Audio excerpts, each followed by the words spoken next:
ಸ್ನೇಹಿತರೆ ಎಲ್ಲರಿಗೂ ನಮಸ್ಕಾರ. ಮುರಳಿ ಜೊತೆಗೆ ಸ್ವಾಗತ. ನೋಡಿ, ಇವತ್ತು ಶ್ರೀ ಸಾಯಿ ಗ್ರ್ಯಾಂಡಲ್ಲಿ ಈಗ ಚಾಪ್ ಮಸಾಲ ಇವರು ಯಾವ ರೀತಿ ಮಾಡೋದಂತ ಬಿಟ್ಟು ತೋರಿಸ್ಕೊಡ್ತಾ ಇದ್ದಾರೆ. ನೋಡಿ, ಇವರು ಒಂದು ದಿವಸಕ್ಕೆ ಇವರು ಎಷ್ಟು ಬೇಕೋ ಅಷ್ಟು ಒಂದೇ ಸತಿ ಇವರು ಮಾಡಿ ಇಟ್ಕೊಂಡ್ಬಿಡ್ತಾರೆ. ಈಗ ಬನ್ನಿ ನೋಡೋಣ ಇವರು ಈ ಥರ ಒಂದು ಚಾಪ್ ಮಸಾಲ ಇವರು ಯಾವ ರೀತಿ ಮಾಡ್ತಾರೆ ಅಂತ ಬಿಟ್ಟು ತೋರಿಸ್ಕೊಡ್ತೀನಿ. ನೀವು ಸುಮಾರು ಜನ ನಂಗೆ ಮೆಸೇಜ್ ಮಾಡಿದ್ರಿ, ಸರ್ ಚಾಪ್ ಮಸಾಲ ಯಾವ ರೀತಿ ಮಾಡೋದು ಅಂತ ಬಿಟ್ಟು. ಈಗ ನೋಡಿ, ಸ್ವಲ್ಪ ಎಣ್ಣೆ ಹಾಕ್ಕೊಂಡಿದ್ದಾರೆ. ನೋಡಿ, ಒಂದು ತಟ್ಟೆ ಈರುಳ್ಳಿ,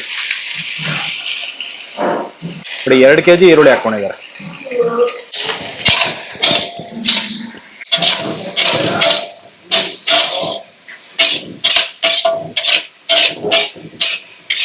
ಸುಮಾರು ಒಂದು 10 ನಿಮಿಷ ಫ್ರೈ ಆಗೋಗಿದೆ. 10 ನಿಮಿಷ. Okay okay.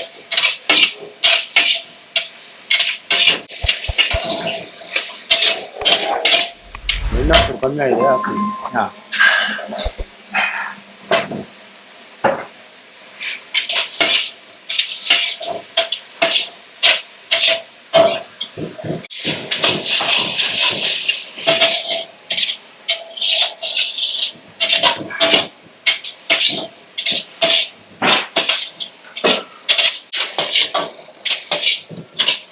ಹಾಂ, ನೋಡಿ, ಇದನ್ನ ಒಂದು 10 ನಿಮಿಷ ಇದನ್ನ ಚೆನ್ನಾಗಿ ಫ್ರೈ ಮಾಡ್ಕೊಂಡಿದ್ರೆ, ಫ್ರೈ ಮಾಡ್ಕೊಂಡು ಈಗ ಟೊಮೊಟೊ ಹಾಕ್ಕೊಂತ ಇದೆ. 3/4 ತಟ್ಟೆ ಟೊಮೊಟೊ. ನೋಡಿ, 3/4 ತಟ್ಟೆ tomato.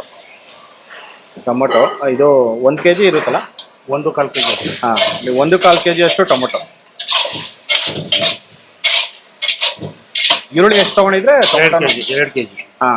2 kg 1/4 kg tomato. Okay okay. ಇದಕ್ಕೆ ಸ್ವಲ್ಪ ಅರಿಶಿನ ಪುಡಿ ಹಾಕ್ತೀವಿ. ನೋಡಿ, ಈಗ ಸ್ವಲ್ಪ ಅರಿಶಿನ ಪುಡಿ ಹಾಕ್ಕೊಂಡಿದ್ದಾರೆ, 2 ಸ್ಪೂನ್ ಅಷ್ಟು.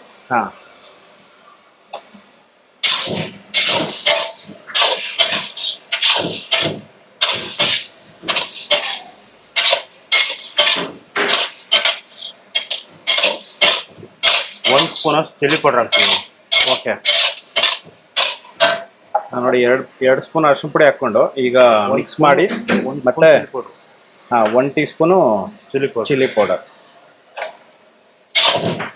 ಇದು ಕಾಶ್ಮೀರಿ ಚಿಲ್ಲಿ ಪೌಡರಾ?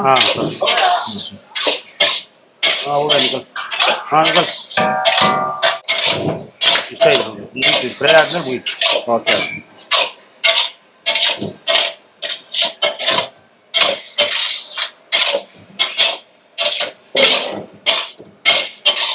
ನೋಡಿ, ಅರಿಶಿನ ಪುಡಿ ಮತ್ತೆ ಖಾರದ ಪುಡಿ ಹಾಕೊಂಡು ಇದನ್ನ ಒಂದು 5 ನಿಮಿಷ ಫ್ರೈ ಮಾಡ್ಕೊಂಡಿದ್ದಾರೆ. ನೋಡಿ, ಟೊಮೊಟೊ ಎಲ್ಲಾನು ಸಾಫ್ಟ್ ಆಗಿದೆ. ಸಾಫ್ಟ್ ಆಗಿದ ನಂತರ ಈಗ ಸ್ಟವ್ ಆಫ್ ಮಾಡ್ಕೊತಾರೆ. ನೋಡಿ, ಚಾಪ್ ಮಸಾಲ ರೆಡಿ ಆಗಿದೆ.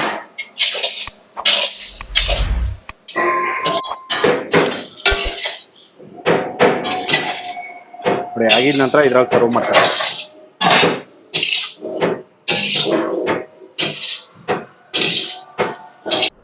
ಸ್ನೇಹಿತರೆ ನೋಡಿದ್ರಲ್ಲ, ಒಂದು ಶ್ರೀ ಸಾಯಿ ಗ್ರ್ಯಾಂಡಲ್ಲಿ ಇವರು ಚಾಪ್ ಮಸಾಲ ಇವರು ಯಾವ ರೀತಿ ಮಾಡ್ಕೊತಾರೆ ಅಂತ ಬಿಟ್ಟು. ನೋಡಿ, ಈ ಥರ ಇವರು ಮಾಡ್ಕೊಳೋದ್ರಿಂದ ಎಲ್ಲ ಥರ ಅಡುಗೆಗಳು ತುಂಬ ಫಾಸ್ಟಾಗಿ ಆಗುತ್ತೆ. ನೋಡಿ, ಸಪ್ರೇಟಾಗಿ ನೀವು ಈರುಳ್ಳಿ ಮತ್ತು ಟೊಮೊಟೊ ಫ್ರೈ ಮಾಡಬೇಕು ಅಂದರೆ ಆಲ್ಮೋಸ್ಟ್ 30 ಇಂದ 40 ಸೆಕೆಂಡ್ಸ್ ಹಿಡಿಯುತ್ತೆ. ಆ ಕಾರಣಕ್ಕೆ ಇವರು ಒಂದೇ ಸತಿ ಈ ಥರ ಒಂದು 2 kg ಈರುಳ್ಳಿ ಮತ್ತು ಟೊಮೊಟೊ ಹಾಕ್ಕೊಂಡು ಈ ಥರ ಫ್ರೈ ಮಾಡಿ ಇಟ್ಕೊಂಡ್ಬಿಡ್ತಾರೆ.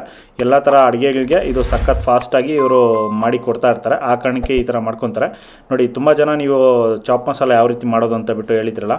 ನೋಡಿ, ಈ ಥರ ಒಂದು ಸಿಂಪಲ್ ಆಗಿ ಇವರು ಮಾಡಿ ಇಟ್ಕೊತಾರೆ. ನೋಡಿ, ಈ ವಿಡಿಯೋ ನಿಮಗೆಲ್ಲ ಇಷ್ಟ ಆಗಿದೆ ಅನ್ಕೊಂತೀರಿ. ಇಷ್ಟ ಆಗಿದೆ ದಯವಿಟ್ಟು ಲೈಕ್ ಮಾಡಿ, ಶೇರ್ ಮಾಡಿ, ಸಬ್ಸ್ಕ್ರೈಬ್ ಮಾಡಿ. ಮುಂದೆ ನೋಡೋದಲ್ಲಿ ಸಿಗ್ತೀನಿ. Thank you. Bye by.